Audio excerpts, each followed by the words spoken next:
কোথায় যাচ্ছি? কোথায় যাচ্ছি? রেডি হয়ে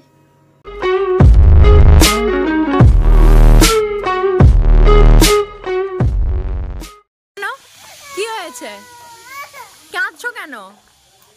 তো আমরা এখন যাচ্ছি এখান থেকে সুপার শপিং এ। সেখান থেকে আমরা কটা ম্যাগি নেবো।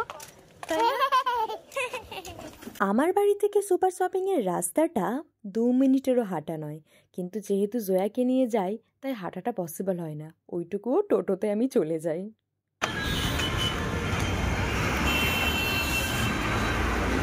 ফার্স্টেই এসে আমার চোখে পড়লো এই সুন্দর ইউনিকর্ন ব্যাগটার দিকে। আর ইউনিকর্ন আমার মেয়ের খুবই ফেভারিট। ওর বার্থডে থিম ছিল ইউনিকর্ন, ওর অনেক জামা কাপড় ইউনিকর্ন, ওর কাছে অনেক খেলনা আছে। তাই আমি ভাবলাম এই ব্যাগটা নেবো। আর আমার মেয়েকে দেখছো একদম পাকুরাম হয়েছে, ওটাকে নিয়ে বারবার স্টাইল করে দেখছিল যে ওকে কেমন লাগছে। বাট আমার মনে হলো যে না, ওকে আমি এখন এই ব্যাগটা দেবো না, কারণ ঘরের এক কোণে পড়ে থাকবে ব্যাগটা। শুধু শুধু ওয়েস্ট করা উচিত না কোনো জিনিসই। কিন্তু এখানে এত ভ্যারাইটি ছিল, এত সুন্দর সুন্দর ব্যাগগুলো ছিল, আর মাত্র 190-এর মধ্যে ছিল, আর খুব সফট ছিল, খুব ফারের যে কাপড়টা ছিল না খুবই ভালো ছিল। বাট এত কম দাম ছিল, আমি নিতে পারলাম না, শুধুমাত্র আমার বয়স হয়ে গেছে বলে। আমি যদি ওর মতো ছোটো থাকতাম নিয়ে নিতাম। জয়াকে বললাম তুমি কোনটা নেবে, ও তো সবগুলোই তুলে নিল। আর তারপরে এই ব্যাগটা ছিল, আমি একটা টট ব্যাগ খুঁজছিলাম, কিন্তু সেটা আমি পেলাম না। প্রেরণা বলল এখানে অনেক কালেকশন আছে, তুমি দেখতে পারো। বাট সত্যি বলতে গেলে না, আমার একদম পছন্দ হয়নি।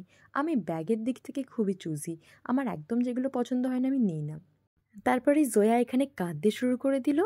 কেন কেন ওকে অনেক কিছু দেওয়া হয়নি, তাই এটা ওটা ধরে টানছিল আর ওর মাথায় লেগে গেছে। তাই ওকে আমি ভোলাতে ভোলাতে নিয়ে এলাম এই খেলনাগুলোর দিকে। তারপর আমার আবার মাথায় এলো যে না, ওর কাছে অনেক পুতুল আছে যেগুলো ওয়েস্ট হয়, ও একদমই খেলে না। তাই আবার চলে এলাম আমরা মেন জিনিসের দিকে, হ্যাঁ যেটার জন্য এসেছিলাম, ম্যাগির জন্য। ম্যাগি কিনবো বলে, কিন্তু ওখানে আমি পেলাম না। আর এইখানে আমি পেয়ে গেলাম এই সুন্দর কোরিয়ান ম্যাগিটা। আর এটা এক্সট্রা স্পাইসি, তাই খেতে গেলে নিজের রিস্কে খেতে হবে। যেহেতু পরের ভিডিওটা আমরা চ্যালেঞ্জ করতে যাচ্ছি, স্পাইসি ইটিং চ্যালেঞ্জ, সেই জন্য আমরা এটা নিচ্ছি। আমি 3টে নেবো, একটা আমার, প্রেরণার আর সূর্যর। আর এখানে আমি কিছু জিনিস নিয়ে নিলাম বাড়িরই, মিউনিজ, আরও অনেক কিছু যেগুলো থাকে স্পাইস ম্যাটেরিয়াল, তো সেই জিনিসগুলোই। আর তারপরে আমি জয়াকে এখানে বসিয়ে দিলাম, কারণ জয়া খুব কান্নাকাটি করছিল। আসলে ছোট্ট বাচ্চাকে নিয়ে গেলে না কোথাও, ওরা খুবই ইরিটেট ফিল করে। আর জয়ার জন্য আমি এখানে অনেকগুলো কেক নিয়ে নিলাম। এটা সূর্যরও পছন্দ আর জয়ারও পছন্দ। জয়াকে নিয়ে আমি অনেকবারই বাইরে বেরোই, কিন্তু প্রতিবারই যখন বেরোই প্রেরণা আমার সাথে থাকে। সত্যি কথা বলতে গেলে একটা বাচ্চাকে একা সামলানো একদম যায় না, যখন তুমি কোনো কাজ করছো। হ্যাঁ, ঘুরতে বেরোলে নিশ্চয়ই সামলানো যায়। আর দ্য মেন পার্ট, মম পার্ট, এই যে চলে এসেছি এই সব জায়গার দিকে। এখানেই জয়ার সবথেকে ফেভারিট জিনিসগুলো থাকে আর দৈনন্দিন জিনিসগুলো থাকে। একটা জিনিস শেষ হয়ে গেছিলো, ওর হিমালয়ার প্রোডাক্ট ইউজ করে, সেখান থেকেই আমি নিতে চলে এসেছিলাম লোশন। আর যেরকম কথা আমি বলেছিলাম না, জয়া যেখানেই যায় ও নিশ্চয়ই ওর একটা ফ্রেন্ড বানিয়েই নেয়। আমার মেয়ে ভীষণ ফ্রেন্ডলি, তাই এই বাচ্চাটাকে দেখো কত কিউটভাবে জয়ার সাথে হাই করছিল। আর ওর বেলুনগুলো জয়াকে দিয়ে দিয়েছিল, যেহেতু ছোট্ট বোন হয় সেই জন্য। এখনকার বাচ্চারা কত ভালো, কত হাম্বল হয়, তাই না? বাচ্চা বয়সটা সত্যি খুব ভালো। রাগ, হিংসা, দুঃখ, কষ্ট কোনো কিছু বোঝে না। যেটা বোঝে সেটা হচ্ছে শুধুই ভালোবাসা। তুমি ভালোবাসা দাও, তুমিও ভালোবাসা পাবে। আমার মেয়েকে নিয়ে আমি চলে এলাম, আর ওর জন্য আমি একটা জুতো দেখছিলাম। আর তার আগেই দেখলাম উইন্টার কালেকশনের কত কিউট কিউট সব জুতো এসেছে, স্লিপারগুলো।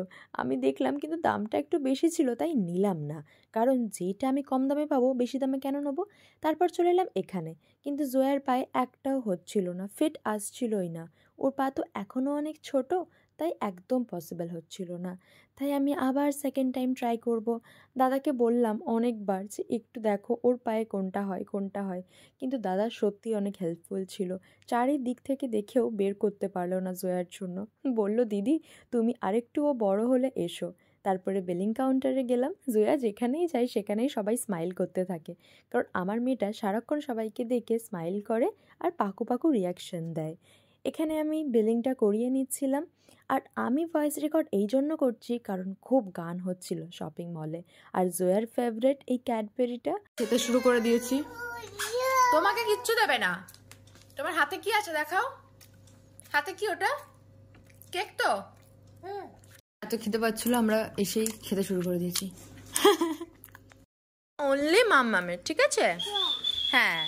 আর এখন আমি বানাবো মাকিনসে পটেটো বাইটস, যেটা খেয়ে আমার ভাই আর প্রেরণা পড়তে যাবে। হ্যাঁ, আমরা নুডলস নিয়ে এসেছি, সেই চ্যালেঞ্জটা করবো একদিন। আমার ভাই নতুন হেয়ার কাট দিয়েছে, পুরো একদম জাক্কাস লাগছে। বাবা, তুমি মামুর কাছে বসো, আমি এইটা মাকিনসের এটা বানাই, তুমিও খাবে তো? ঠিক আছে? ওটা তোমার, ওটা তোমার, তোমার। আর মানুষজন খেয়ে এরকম প্যাকেটটাকে রেখে দিয়েছে, এখানে কিচ্ছু নেই কিন্তু আসলে। এটা রাখ, এটা ডাস্টবিনে ফেল, ডাস্টবিনে ফেল। শেখ কিছু। জয়া, জয়া তুমি হ্যাপি? আচ্ছা আচ্ছা। ও ও এক্সপ্রেস করছে ওর হ্যাপিনেসটা, যে ও কতটা হ্যাপি এই লিপ বামটা পেয়ে। মামু নিয়ে নিল, জয়া মামু নিয়ে নিয়েছে, মামু নিয়ে নিয়েছে লিপ বামটা। ভাই বললো যে আমি ভেজে দিচ্ছি ওগুলো, কারণ হ্যাঁ ও রান্না বান্না করতে খুব ভালোবাসে, তো ঠিক আছে ও ভেজে দিক। আর আমরা এখানে বসে বসে একটুখানি ভাবি নেক্সট ভিডিওটা কি নিয়ে হবে, তাই না? কি টেস্ট খেতে হয় সূর্য। আর এই সসটা খুব ভালো, বল, এই garlic chutney something special, garlic, spicy garlic, garlic ফ্লেভারে সবকিছুই ভালো লাগে। ভাই এখানে তেল দিয়ে দিয়েছে। তুই লোহার কড়াইটা পেলি না?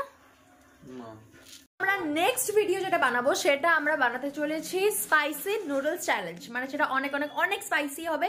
আর যার জন্যই আমরা আজকে গিয়েছিলাম স্পাইসি নুডলস নিতে, কিন্তু শুধু এটা না, আরো অনেক কিছু নেওয়া হয়ে গেছে।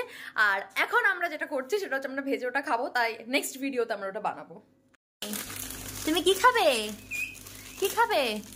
এটা অনেক ক্রাঞ্চি, ওর আমরা শেজওয়ান চাটনি দিয়ে খাবো। তুমি খাবে? খাবে? কিভাবে খাবে? ওইভাবে? তোমার এক পায়ে মোজা, আর এক পায়ে মোজা কই? আমি তখন থেকে মজাটা করাচ্ছি, কোথায় যাচ্ছি? ওই দেখ কোথায় ঢুকিয়ে রেখে দিয়েছে মোজাটা, দেখ। দুষ্টু হয়েছো না খুব? ওই দেখ, দুষ্টু হয়েছো? কথা বলবো না আমি তোর সাথে। তুমি প্রেরণাকে মারছো? সরি বলো, প্রেরণাকে আদর করে দাও, আই আই করে দাও প্রেরণাকে। প্রেরণাকে আই আই করো, তোমাকে বলিনি আই আই করতে। কি হয়েছে জয়া? নিজেকে মেরো না। খুব গরম এটা মাম্মা, খুব গরম। দাও আমাকে দাও।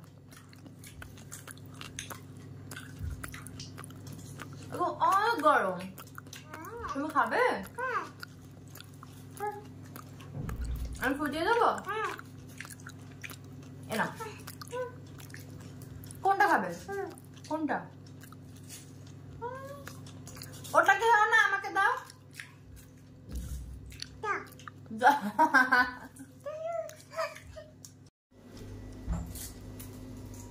তোমার ব্লগটা এডিট হয়ে গেলে তুমি আমাকে থাম্বনেল বানানোর জন্য বলে পাঠিয়ে ঠিক আছে, হ্যাঁ ঠিক আছে। বেশি বকিস না, যা এখান থেকে তুই। পুরো তার কাটা মিলে আমার জীবন জ্বালাচ্ছে। টাটা। কেমন খেতে? ভালো? ওরে বাবা, গরম মা, গরম। ফুফু দিয়ে নাও, ফুফু দাও। ও বাবা, আচ্ছা আচ্ছা, এবারে খেয়ে নাও। তো এখন আমি মায়ের জন্য কফি বানাচ্ছি, কারণ মা আজকে অনেক অনেক অনেক টায়ার্ড আছে, সারাদিন বাইরে ছিল তো নিজের কাজের জন্য। আর মা আমাকে এসে বললো কফি বানিয়ে দিতে, তাই আমি এখন কফি বানাচ্ছি। কারণ বাড়িতে কফিটা আমি ভালো বানাই, সবার থেকে বেশি ভালো আমি কফি বানাতে পারি। আমি যেটা করি সেটা আই গেস সবাই করো, যে কফি আর চিনির সাথে যে গরম জলটা হয় সেটা দিয়ে দিয়ে ভালো করে এরকম করলে কফির টেস্টটা আরো বেশি বেশি বেশি ভালো হয়। আর আজকে আমি বাটার কফি বানাচ্ছি না, আজকে আমি নর্মাল কফি বানাচ্ছি, একদম নর্মাল।